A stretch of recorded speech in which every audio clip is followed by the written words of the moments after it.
तस्लीमत माँ तस्लीमत, तू भरी है मीठे पानी से, फल फूलों की शादाबी से, दक्षिण की ठंडी फिजाओं से। तस्लीमत माँ तस्लीमत, तेरी रातें रोशन चांद से, तेरी रौनक सब्ज़ फाम से, तेरी प्यारी बहुत मुस्कान है, तेरी मीठी बहुत जुबान है, तेरी बाहों में मेरी राहत है, तेरे कदमों में मेरी जन्नत है। तस्लीमत माँ तस्लीमत. Good afternoon, friends. Welcome to this plenary session, which we started by salutations to our mother, Vande Mataram. We have with us one of the most cerebral persons in Indian polity, who has made his mark not just in politics, but also as a scholar, also as a distinguished administrator. I'm referring to none else than Mr. Arif Muhammad Khan, currently the governor of Kerala. Mr. Arif Muhammad Khan was born in Bulandshahr, UP, and has been a distinguished political leader and statesman of very high repute. After his bachelor's at Muslim University and LLB from the Lucknow University, and I must mention that he was also the president of the Aligarh Muslim University Students' Union. He was the youngest legislator, I think perhaps the youngest legislator in the whole country. And he was a very distinguished leader of the Indian National Congress, but resigned as Minister of State of Home Affairs when he found that his position on the Shah Bano case was not accepted by his political leadership. And of course, he enjoys reading books, studying Islamic classics to understand the Islamic law and Islamic philosophy. He's a gifted writer, and his articles appear very regularly in several newspaper columns across a very wide range, from mainstream newspapers to all newspapers in the country and even abroad. His politics is determined and marked by his patriotism and his deep commitment to the idea of India as enshrined in the Constitution. This time, it's an honor for WOW to have him as the keynote speaker, or in fact, these days we have conversations rather than keynote speeches because of the pandemic. And most of it will be based on his book called Text and Context, Quran and the Contemporary Challenges. It's a compilation of his articles. It's been written with a lot of passion. It makes a reference to all the Islamic classics and explains also the essence of Islam. In fact, we are all looking forward to the enlarged version of this book, sir, because this is already 10 years old, and between 2010 and 2020, you have written several articles, so we look forward to that as well. So let me, sir, begin with the very first question. That is, that you mentioned in your book that the constituent unit of India is the citizen. And you mentioned, sir, that the Constitution does not make India a federation of religious communities, but a nation whose constituent unit is the Indian citizen. And this citizen has been ensured equality of status and opportunity. I'll request you to begin your discussion with us from this point, sir.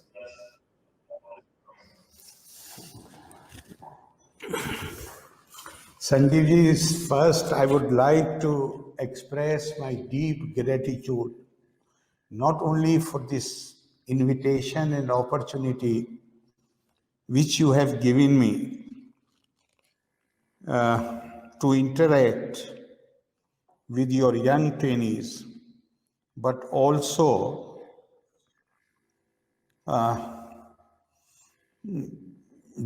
your speech, your Foundation Day speech, in which you have talked about my book, and thing which made me most happy was that this translation of Vande Mataram, you have not only, even now you have full, but in your speech on the last page, your printed speech, you have reproduced it. Thank you very much. And for all the kind words, you have said about me, I take it as your best wishes, your blessings, and I pray that I am able to live up to whatever image you have in your mind of me. The question that you have raised is very important in the Indian context. I believe that it is not only the wording of the Constitution, rather the words of the Constitution merely reflect the ethos of our independence movement.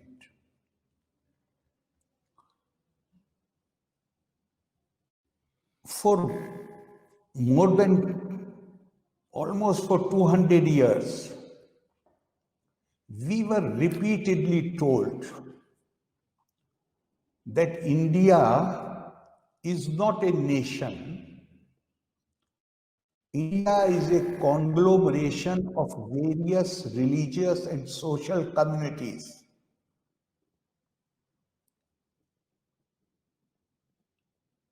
The intention was absolutely clear. The colonial power, after 1857, they had taken a conscious decision. And this is on record. I am not making a guess about it. The first Secretary of State for India, in his noting on the file which was sent from India, he has written that if we pursue policies which give rise to unity of thought and action of Indians, then it will become very problematic for us politically. And if we do otherwise, then that may pose problems for the administrators on the ground.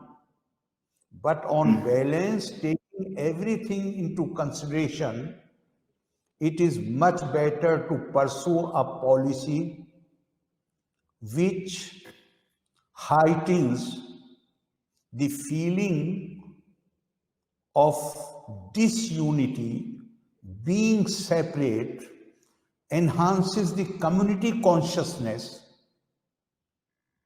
That will be much better. This is not my charge or accusation against anybody. Sir, This is the but this is a matter of fact. Exactly.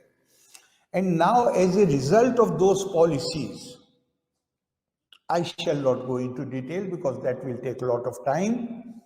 But then this demand, exactly based on that mindset, the logical consequence was then when the time came for the freedom of India, one group stood up and they said that we are not one nation, we are two nations. I have made this point at several places and several times that India did not have just two religions. Every known religion in the world, you name it, and you will find its adherents in India. If religion was the basis of the formation of the nation, nowhere, no nation state has said that the religion is the sole basis for the formation of the nation. But then this demand came, and on that basis, they demanded partition of the country. This is not the time to speak in detail about it. The country, this India, had to pay a heavy price for the policies which were pursued for more than 2 centuries. India was partitioned. And when these arguments in support of the partition were being made, our national leadership was insisting that right from the journey of our civilization, We have had diversity in India, diversity of faith, diversity of color, diversity of language, diversity of customs, rights, but this diversity does not prevent us from becoming one nation. So this was the stand which our national leadership had taken while opposing the partition and pursuing our freedom struggle. Now, after we became free, this was one of the major plank. It was bound to be reflected in the document, the Constitution. Therefore, India, which was perceived as conglomeration of religious and social communities, the Constitution declared India to be a nation, and in a nation, the constituent unit has to be necessarily the citizen. I have given expression to many times given expression to my sadness that unfortunately, although we fought on the principle,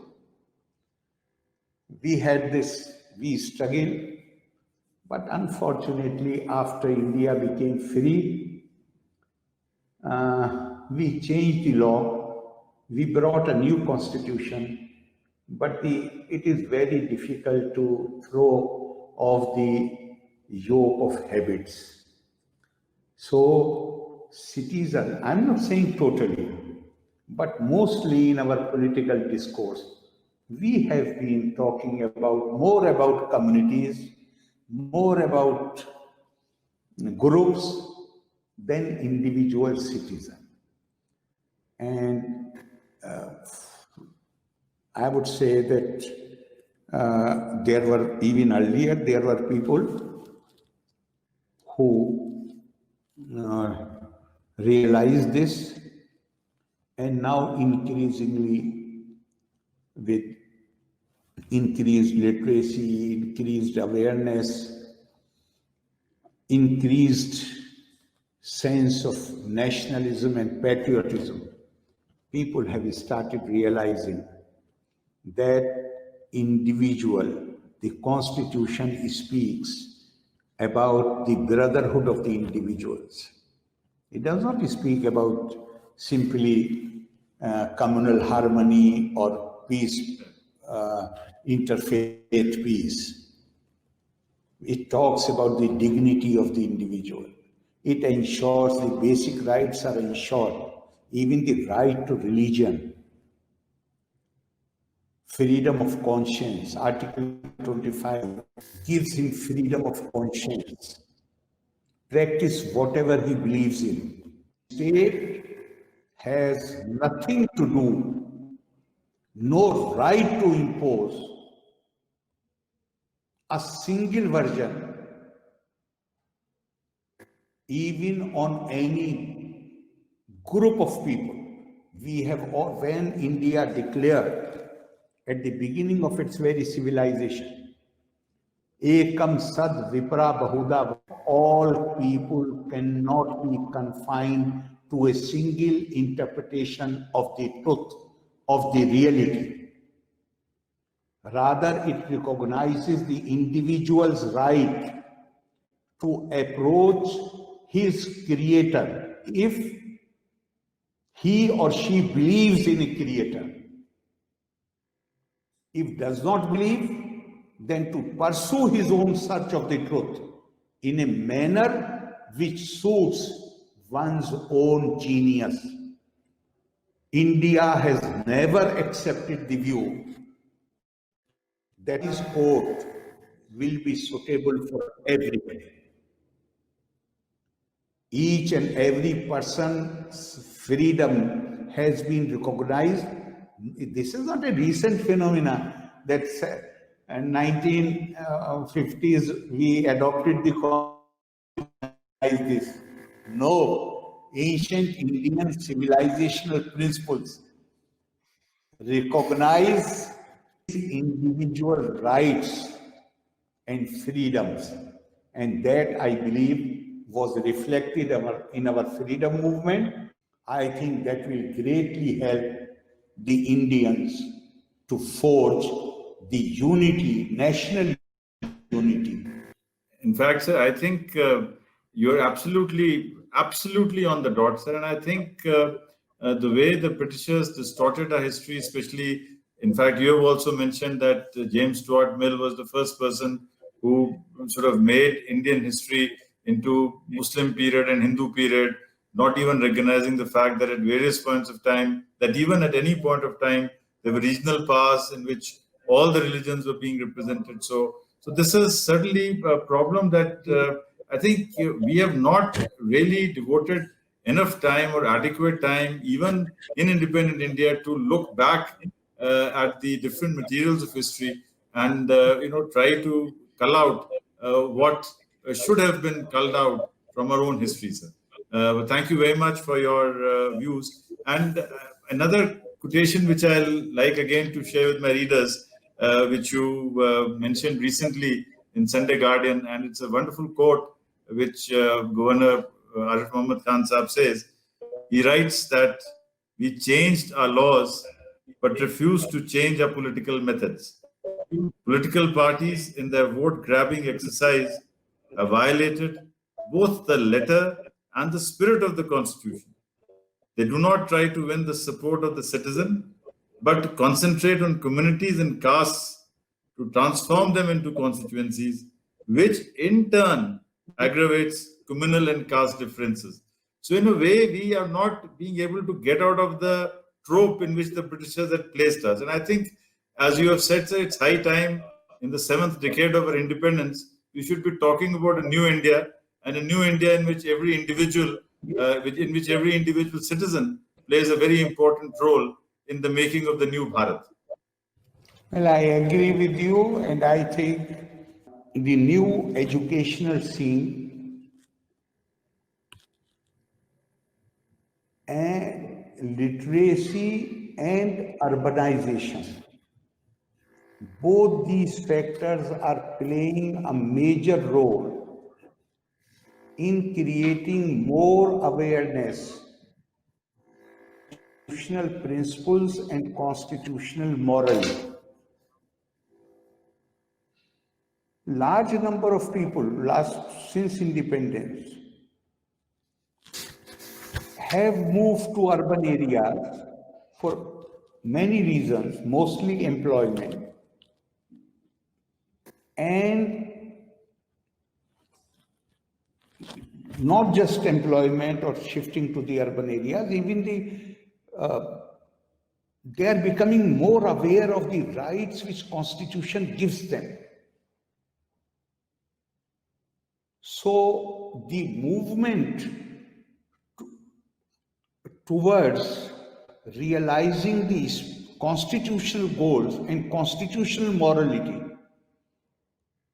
I think that gives lot of hope. India is changing, there is no doubt about it. And fortunately, outside India, particularly the developed world, we hear so much from that source about the potential of India. So I have seen even those people now very optimistic, very enthusiastic, believing that India is going to emerge as a world power, revive the spirit of Indian civilization, adhere to the constitutional principles, and give up the habits which we acquired during the time of foreign rule. And I think now that process has been accelerated. And I hope that I feel very optimistic and very positive. I feel that the coming decade few more years, Indians will have even more confidence than they have today. And India will emerge. Not when I say India will emerge as a power, not a power to subordinate others. No, that is not in our DNA. But a strong India, if I use the words of Gandhiji, a strong India, powerful India, developed India, which has this awareness that for the welfare of the mankind, even if we have to sacrifice ourselves, because this is what the lesson of Indian civilization is. But to work for the welfare of the mankind and even to be in a position to sacrifice for others, first we have to be strong. To be strong, we need to be united. To have strong feelings of patriotism, India has consistently moved forward, and now this speed of moving forward is at a higher pace, and in the coming times we shall see India in a position which it deserves. Thank you very much, sir. In fact, your points about urbanization and the great movement within the country towards equality, the great movements towards freedom, the emancipation of women, they're joining the workforce. All these are very positive pointers indeed. So I'd like to draw your attention to a comment which you recently made that, Kerala is a deeply democratic state, and even communism has been democratized in Kerala. So I would like to hear your comments on this. Thank you very much. Basically, initially, when I went to, after I assumed the charge in Kerala, within short time, this question of CAA came, Citizenship Amendment Act. So during that period, some tension developed between the elected government and the governor. I must admit that. But I will tell you the power of the Indian wisdom. During those tense days, in my meeting with the chief minister, I told him, I said, I know you are a communist. You don't take religion seriously. What I am going to tell you is supposedly from a religious book. But even I don't consider it as purely religious book. I think it is a storehouse of wisdom. It was a storehouse of wisdom few thousand years back. It continues to be storehouse of wisdom, and I feel that it will continue because it contains certain eternal wisdom. Each one of us, not just because we are in responsible position as individual human beings, we all have certain duties prescribed by our nature. Dharma is not religion. Way of life. Dharma is right. We all have our defined duties. I am not just saying that defined by, but even nature defines duties for everyone. I said, you have your own duties and responsibilities. I have my own. I said, I feel that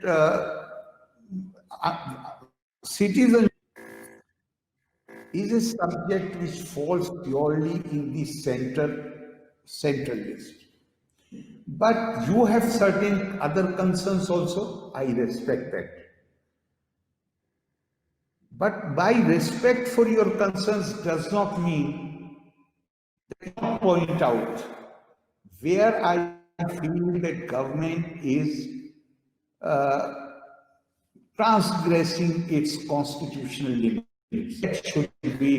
That should not create any tension between us.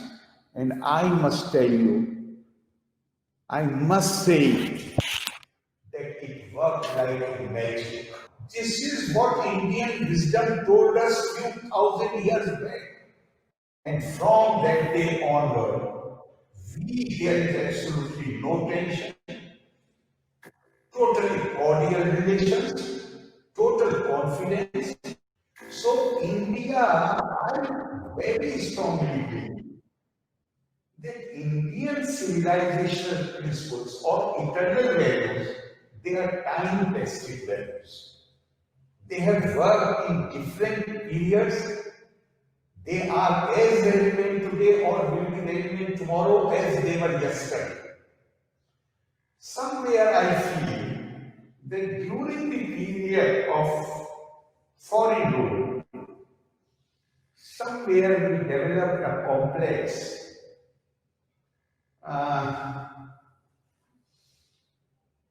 I shall not go into details. We started ignoring our own heritage.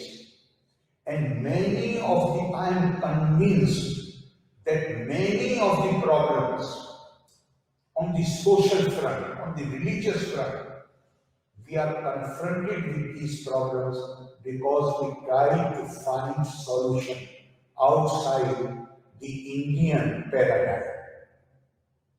If we resort back to Indian paradigm,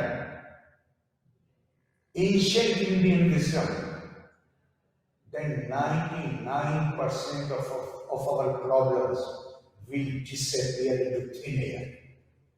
So I always make it a point, particularly when I speak to younger people, please try to know more about your own heritage. We are identified with untouchability. We are identified with many of these abilities. Our tradition tells us, Aham Brahmasmi Tattvamasi. We see divine in each being. Swami Vivekananda says that the essence of Vedanta is that there is one being.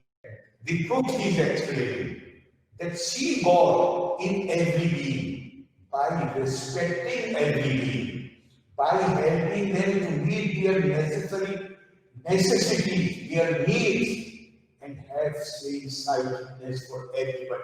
Atmam Sarveshu Bhuteshu Bhutatmanam Kirtalaya Archaya Dhanmana Maitri Possibly these lofty principles did not work to our advantage during the medieval period because brute force was the arbiter of affairs. But now the world is entering into the knowledge age. And knowledge age, I have absolutely no doubt that the knowledge age, no one can keep India down. When knowledge is reigning, knowledge is supreme, then India has to come and India will come. Absolutely, sir. Sir, one last question, sir. You have been the president of the Aligarh Muslim University Students' Union. You've had your education there. There's a lot of misconception about Sir Syed Ahmad Khan. Would you like to place Sir Syed Ahmad Khan's contribution in the light of the historical times that he was living in? Well, sir, only recently on 17th October, I spoke on this subject. And at my suggestion, the organizers had selected the topic, Sir Syed and Indian Nation. And there, the point which I made, there, I shall repeat it. I said that Aligarh, the creation of Sir Syed, the institution which he built, has been very unfair. When his reputation was being attacked, his integrity was being attacked. We did not come to his rescue. I said, you open any website of our neighboring country and you will see the image of Sir Syed. The first image is that of Sir Syed. And he is projected as the originator of the two nations. There cannot be greater falsehood than this claim. And I quoted, I said, except at one time when during the Hindi-Urdu controversy, in a private meeting with Alexander Shakespeare, who was district magistrate of Varanasi, he said the controversy has become so grave that now if Urdu is adopted, Hindus will not accept. If Hindi is accepted, Muslims will not. Is adopted, Muslims will not accept. He was not giving his verdict. He was merely expressing his apprehension, that too not publicly, in a private meeting that is used by them to project him. And I said that I am not going to use my own words. I am going to use the words of Sir Syed. He died in March 1898. And the last published article titled The Harmony Between Hindus and Muslims. The Need for Harmony. And this was published in the month of January. And after that article, no writing of Sir Syed was ever published. Why? Because that was the last time. He referred to his speech which he made in Gurdaspur when Arya Samaj people had organized a reception for him. In that reception, he had said, my complaint against you is that you do not accept me as a Hindu. I am as much a Hindu as you are, because I consider that Hindu is a geographic term. Any Indian is entitled to call himself a Hindu.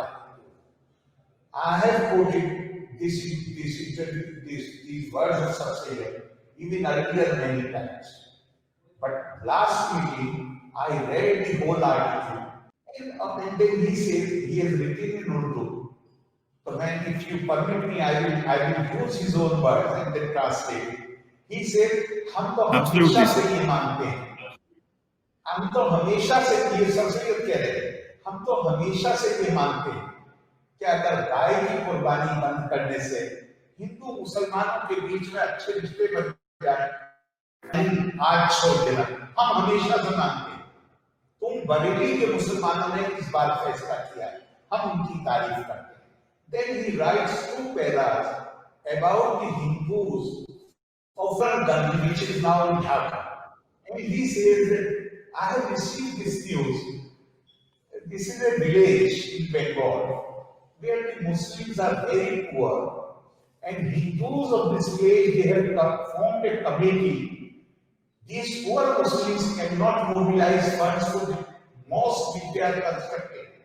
And I am so happy to know that the Hindus of this village, including the Zamindar of that area, they have formed a committee. They are mobilizing the funds for the construction of the mosque for the Muslims. Yet this is the last article which Sir Syed had. But we have not really defended it, because this defense should have started on the day Pakistan started using his image. Any website you open, the first picture is that of Sir Syed. So naturally that is bound to create misunderstanding in the mind of people. Who had this duty to defend him? Who had the duty to defend his reputation? He was a very positive person. He was not a negative person. The failed ideas originate from the negative persons. When the education Ross must be started, it is sort of religious function. But Sir Syed invited Raja Jai Kishan Das and made his son sit in the lap of Radha Krishna and then recite this Bismillah in the name of God. He was that kind of man. To blame him or to put this blame on him, that is actually blasphemy. So this is how I look at it. Thank you very much, sir, because through this medium, all our listeners will be able to get the correct perspective of Sir Syed. It's very important for us to not fall into the conventional tropes in which those who want to divide us, they would want us to believe in certain things. And thank you very much for correcting this, sir. Maybe we have just time for your last message to the large viewership in this country. And let me tell you, sir, that now you are being heard by schools in Miniko Islands, in Lakshadweep, and at a central school in Ladakh. So the whole country is listening to you. So one final message for the youth of this country, on whom the future of this country, the future of Bharat, the future of Hindustan is dependent. Your last few words, sir. Sir, I will say the same thing because that I consider most important, the point I have already made. And the point is, become Indian. We become Indian if we truly have that consciousness and awareness. Then we should be familiar with our civilizational heritage. And I am of the opinion, very strongly of this opinion, that if we become familiar with our own heritage, then we will live very successful lives. We can resolve the conflicts in no time. The problems which have been haunting us for more than not only few decades but centuries. The internal harmony, peace, brotherly feelings, fraternal feelings, all this, if we start behaving like Indians in the true spirit of Indian civilizational heritage, India will become an example and model for others to follow. Thank you very much, sir, for your absolutely brilliant and you spoke from the heart, sir. I mean, you have a great mind, of course, but you spoke from the heart, and it is this speaking from the heart which has affected all of us. Thank you very much, sir, on behalf of all the listeners, all the participants, all the institutions which are connected with the value of words. It's a great honor and a great privilege to have you with us, sir. Thank you very much for sparing your time, sir. Jai Hind, Jai Bharat, Jai Hindustan. Thank you very much.